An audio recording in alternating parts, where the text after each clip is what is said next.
ಗುರುದೇವ್, ತುಲಾ ರಾಶಿಯವರಿಗೆ ದೇವರು ಕೆಲವೊಂದು ವರಗಳನ್ನು ಕೊಟ್ಟಿದ್ದಾರೆ. ಆ ವರಗಳಾದರೂ ಏನು, ಬೇರೆ ರಾಶಿಯಲ್ಲಿ ಇಲ್ಲದಂತಹ ಒಂದು ವಿಶೇಷತೆ ತುಲಾ ರಾಶಿಗೆ ಏನಿದೆ ಅಂತ ಹೇಳಿ ಪರಿಪೂರ್ಣವಾಗಿ ಇಂದಿನ ಈ ಸಂಚಿಕೆಯಲ್ಲಿ ತಿಳಿಸ್ಕೊಡ್ತಕ್ಕಂತಹ ಒಂದು ಪ್ರಯತ್ನ ಮಾಡ್ತಾ ಇದ್ದೇನೆ. ನೋಡಿ ವೀಕ್ಷಕರೇ, ಕೆಲವೊಬ್ಬರ ಜೀವನದಲ್ಲಿ ರಾಜಯೋಗ ಇದ್ರೂ ಕೂಡ ಒಬ್ಬ ಸಾಮಾನ್ಯ ವ್ಯಕ್ತಿಯಂತೆ ಅವರು ಜೀವನವನ್ನು ನಡೆಸ್ತಾ ಇರ್ತಾರೆ. ಆದರೆ ಇನ್ನೂ ಕೆಲವರ ಜೀವನದಲ್ಲಿ ಯಾವುದೇ ಯೋಗ ಇಲ್ಲದಿದ್ರೂ ಕೂಡ ಉತ್ತಮವಾದ ಜೀವನವನ್ನು ಎತ್ತರಕ್ಕೆ ಏರ್ತಾ ಇರ್ತಾರೆ. ಅದಕ್ಕೆ ಕಾರಣ ಅಂದರೆ ಅವರು ಯಾವ ದಿಕ್ಕಿನಲ್ಲಿ ಹೋದರೆ ಸಕ್ಸಸ್ ಆಗುತ್ತೆ ಅಂತ ಹೇಳಿ ಪೂರ್ಣವಾಗಿ ತಿಳ್ಕೊಂಡಿರ್ತಾರೆ. ತುಲಾರಾಶಿಯವರು ಮಿತಭಾಷಿಕರು ಅಂತ ಹೇಳುವಂಥದ್ದು. ತುಲಾರಾಶಿಯವರು ಏನಪ್ಪ ಇದು ಮಿತಭಾಷಿಕರಂದರೆ, ಎಷ್ಟು ಬೇಕೋ ಅಷ್ಟು ಮಾತ್ರ ಮಾತಾಡ್ತಾರೆ. ನೋಡೋದಕ್ಕೆ ಸುಂದರವಾಗಿರಬೇಕು, ಸುಂದರವಾಗಿ ಕಾಣಿಸ್ಬೇಕು ಅನ್ನೋ ಒಂದು ಪ್ರಜ್ಞೆ ಅವರಿಗೆ ಹೆಚ್ಚಾಗಿರ್ತದೆ. ಇದಕ್ಕೆ ಕಾರಣ ಏನು ಅಂದರೆ, ಈ ತುಲಾರಾಶಿಯ ಅಧಿಪತಿ ಬಂದು ಶುಕ್ರ ಏನಿಲ್ಲ ಅಂದ್ರೂ ಒಂದು ಸ್ವಲ್ಪನಾದರೂ ಬ್ಯೂಟಿ ಕಾನ್ಸೆಪ್ಟ್ ಆದರೂ ಸ್ವಲ್ಪ ಆದರೂ ತುಲಾರಾಶಿಯವರಿಗೆ ಕೊಟ್ಟಿರ್ತೇನೆ. ಚೆನ್ನಾಗಿ ಕಾಣಿಸ್ಬೇಕು, ಚೆನ್ನಾಗಿರಬೇಕು, ಜನ ನನ್ನನ್ನು ನೋಡ್ಬೇಕಾದ್ರೆ ನಾನು ಚೆನ್ನಾಗಿರಬೇಕು. ಹಾಗೆ ಶುಕ್ರ ಗ್ರಹದ ಕಾರಣದಿಂದಾಗಿ ಒಂದು ಕಲೆ ಆಗಿರ್ಬೋದು, ಒಂದು ಸಂಗೀತ ಆಗಿರ್ಬೋದು, ಅಥವಾ ಹಣಕಾಸು, ಹೆಂಡತಿ, ಮಕ್ಕಳು, ಕುಟುಂಬ ಎಲ್ಲ ವಿಚಾರದಲ್ಲೂ ಕೂಡ ತುಲಾರಾಶಿಯವರಿಗೆ ಅತಿ ಹೆಚ್ಚು ಆಸಕ್ತಿ. ಅಂದರೆ ಈ ತುಲಾರಾಶಿಯಲ್ಲಿ ತುಂಬ ಕಡಿಮೆ ಜನ ಸನ್ಯಾಸಿ ಆಗಬೇಕು ಅಂತ ಹೊರಡ್ತಾರೆ. ಅತಿ ಹೆಚ್ಚು ಜನ ಸಂಸಾರವನ್ನು ಒಂದು ಆಯ್ಕೆ ಮಾಡ್ಕೊಂಡಿರ್ತಾರೆ. ಜಗಳದಿಂದ ದೂರ ಇರೋದಕ್ಕೆ ಬಯಸ್ತಾರೆ. ಯಾವುದೇ ಕಾರಣಕ್ಕೂ ನಾನು ಹೋಗಿ ಒಂದು ಜಗಳದಲ್ಲಿ ಇರಬೇಕು, ಅಥವಾ ನಾನು ಹೋಗಿ ಕಾಲು ಕೆರೆಕೊಂಡು ಜಗಳಕ್ಕೆ ಹೋಗ್ತೇನೆ, ಈ ಯಾವುದೇ ಮನಸ್ಥಿತಿ ಇಲ್ಲ ಅವರಿಗೆ. ಅವರಾಯಿತು, ಅವರ ಪಾಡಾಯಿತು, ನಾನು ಯಾವುದೇ ಕಾರಣಕ್ಕೂ ಇನ್ನೊಬ್ಬರಿಗೆ ಸಮಸ್ಯೆ ಕೊಡಬಾರ್ದು, ನಾನು ನನ್ನ ಕೆಲಸವನ್ನು ಮಾಡಬೇಕು, ನನ್ನ ಕೆಲಸ ಕಾರ್ಯದನ್ನೇ ನಾನು ಮುನ್ನೋಗಬೇಕು, ಈ ರೀತಿ ಮನಸ್ಥಿತಿ ಖಂಡಿತವಾಗ್ಲೂ ಕೂಡ ಇರ್ತದೆ. ಅದ್ರ ಜೊತೆಗೆ ಶತ್ರುಗಳು ತುಂಬ ಕಾಟ ಕೊಡ್ತಾ ಇರ್ತಾರೆ. ತುಲಾರಾಶಿಯವರು ಎಷ್ಟೇ ಒಂದು ನಾನು ನನ್ನ ಪಾಡಿಗಿರ್ತೀನಿ, ನಾನು ನಿನ್ನ ತಂಟೆಗೂ ಬರಲ್ಲ ಅಂದರೆ ನಿಮ್ಮ ತಪ್ಪೇ ಇರಲ್ಲ ತುಲಾರಾಶಿಯವ್ರದ್ದು. ನೀವೇನು ಅವ್ರಿಗೊಂದು ತೊಂದರೆ ಕೊಟ್ಟಿರಲ್ಲ, ₹1 ಅವ್ರಿಗೆ ನಷ್ಟ ಮಾಡಿರಲ್ಲ. ಆದ್ರೂ ಹುಡುಕೊಂಡು ಬಂದು ನಿಮ್ಮನ್ನು ಶತ್ರುಗಳ ಜಾಸ್ತಿ ಆಗಿರ್ತಾರೆ.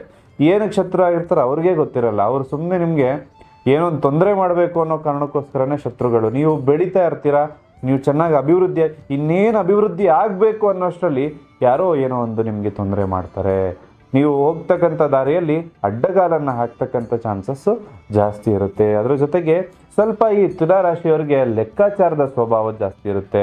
ಅಂದರೆ ಇಲ್ಲಿಂದ ಅಲ್ಲಿಗೆ ಹೋಗ್ಬೇಕಾದ್ರೆ ಎಷ್ಟು ಖರ್ಚಾಗ್ಬೋದು, ಏನೇನು ಇದಾಗ್ಬೋದು, ನಾನು ಅಲ್ಲಿ ಹೋದರೆ ಲಾಭನ, ಹೋಗಿಲ್ಲ ಅಂದರೆ ಲಾಭನ. ನೀವು ಪಾಸಿಟಿವ್ ಆಗಾದರೂ ತಗೊಳ್ಳಿ, ನೆಗೆಟಿವ್ ಆಗೋದು ತಗೊಳ್ಳಿ. ಆದರೆ ತುಲಾರಾಶಿಯವರಿಗೆ ಸ್ವಲ್ಪ ಲೆಕ್ಕಾಚಾರ ಮಾಡ್ತಕ್ಕಂತಹ ಗುಣ ಅತಿ ಹೆಚ್ಚಾಗಿ ಕಾಣ್ತದೆ. ಅದರಿಂದಾಗಿ ಅವ್ರನ್ನ ಸ್ವಲ್ಪ ಕಂಜೂಸ್ ಅಂತಕ್ಕಂಥ ಮಾತು ಕೂಡ ಬರ್ಬೋದು ತುಲಾರಾಶಿಯವರ ಬಗ್ಗೆ.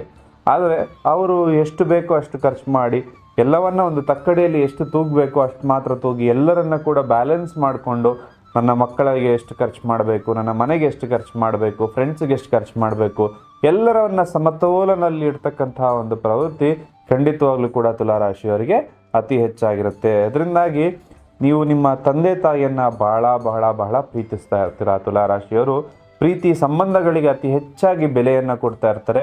ನಿಮಗೇನಾದರೂ ನಿಮ್ಮ ಮಕ್ಕಳು ತುಲಾರಾಶಿಯವರಾಗಿದ್ದರೆ ಅವರು ಖಂಡಿತವಾಗ್ಲೂ ಕೂಡ ನಿಮ್ಮನ್ನು ಪ್ರೀತಿಸ್ತಾರೆ. ಅಥವಾ ತುಲಾರಾಶಿಯವರ ತಂದೆ ತಾಯಿಯವರು ಪುಣ್ಯವಂತರು ಅಂತ ಈ ವಿಚಾರದಲ್ಲಿ ಹೇಳ್ಬೋದು. ಹಾಗೆಯೇ ಒಂದು ಬಾಳ ಸಂಗಾತಿಯನ್ನು ಭಾಳ ಇಷ್ಟಪಡ್ತಾರೆ. ಯಾವುದೇ ಕಾರಣಕ್ಕೂ 2 ನಿಮಿಷ ಕೂಡ ಬಿಟ್ಟಿರೋವಂಥ ಮನಸ್ಥಿತಿ ಅವ್ರಿಗಿರೋದಿಲ್ಲ. ಅವರೆಲ್ಲೇ ಹೋದರೂ ಕೂಡ ಎಲ್ಲೋಗಿದ್ಯಾ, ಏನು ಮಾಡ್ತಾ ಇದೆಯಾ ಅಂತ ಫೋನ್ ಮಾಡಿ ವಿಚಾರಿಸ್ತಾರೆ. ಅವರು ಎಲ್ಲಿದ್ದಾರೆ, ತುಂಬ ರೆಸ್ಪಾನ್ಸಿಬಲ್ ಆಗಿ, ಮಕ್ಕಳೆಲ್ಲಾದರೂ ಹೋಗಿದರೆ ಎಲ್ಲಿದೆಯಾ, ಏನು ಮಾಡ್ತಾ ಇದೆಯಾ, ನಿಮ್ಮ ಮಕ್ಕಳಾಗಬೇಕು ಅಂತ ಇಲ್ಲ, ನಿಮ್ಮ ಕುಟುಂಬದಲ್ಲಿ ನಿಮ್ಮ ಅಣ್ಣನ ಮಕ್ಕಳಾಗಿರ್ಬೋದು, ತಮ್ಮನ ಮಕ್ಕಳಾಗಿರ್ಬೋದು, ಅವರ ಬಗ್ಗೆ ಕೂಡ ಅತಿ ಹೆಚ್ಚು ಕಾಳಜಿ ಅಂತಕ್ಕಂಥದ್ದು ಈ ತುಲಾರಾಶಿಯವರು ಹೆಚ್ಚಾಗಿ ತಗೊಳ್ತಾರೆ. ಏನು ಮಾಡ್ತಾ ಇದ್ದಾರೆ, ಅವರು ಹೇಗೆ ಓದ್ತಾ ಇದ್ದಾರೆ, ಅವರನ್ನು ಒಂಚೂರು ನೋಡ್ಕೊಳ್ಳೋಣ, ಈ ರೀತಿ ಖಂಡಿತವಾಗ್ಲೂ ತುಲಾರಾಶಿಯವರು ಹೆಚ್ಚಾಗಿ ಮಾಡ್ತಾ ಇರ್ತಾರೆ.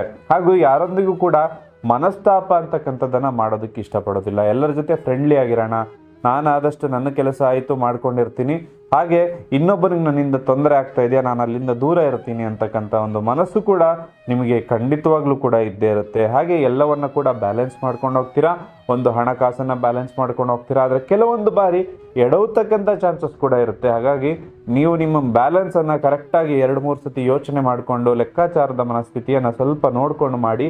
ಇದರಿಂದಾಗಿ ಜೀವನ ತುಂಬ ಚೆನ್ನಾಗಿರ್ತದೆ. ಶನಿ ಉಚ್ಚಸ್ಥಾನ ತುಲಾರಾಶಿಯಾಗಿರೋದ್ರಿಂದ ನೀವು ಮಾಡ್ತಕ್ಕಂತಹ ಕೆಲಸ ಕಾರ್ಯಗಳು, ಕೈಂಕರ್ಯಗಳೇನೇನಿರುತ್ತಲ್ಲ, ಇದರಲ್ಲಿ ತುಂಬ ನಿಷ್ಠೆ ಹಾಗೂ ನ್ಯಾಯಯುತವಾಗಿ ನಡಿಬೇಕಾಗ್ತದೆ.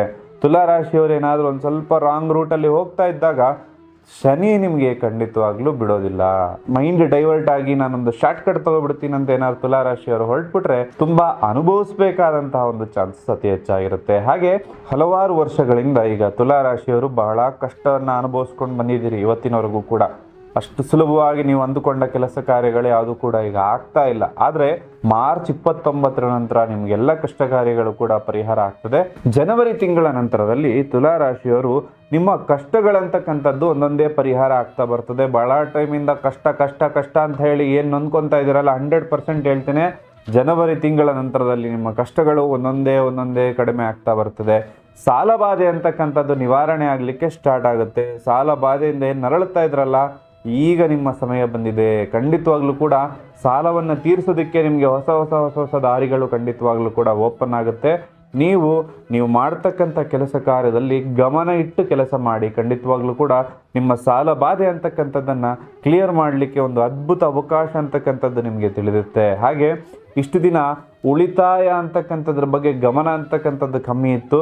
ಈಗ ಉಳಿತಾಯದ ಮಹತ್ವ ಏನು ಅಂತ ತಿಳ್ಕೊಂಡಿದ್ದೀರಿ ತುಲಾರಾಶಿಯವರು. ಖಂಡಿತವಾಗ್ಲೂ ಕೂಡ ಇವತ್ತಿಂದ ಸೇವಿಂಗ್ಸ್ನ ಒಂದು ಮುಖ್ಯ ಏನು, ಅದರ ಪ್ರಾಮುಖ್ಯತೆ ಏನು ಅಂತಕ್ಕಂಥದ್ದನ್ನು ತಿಳಿದಿದ್ದೀರಾ.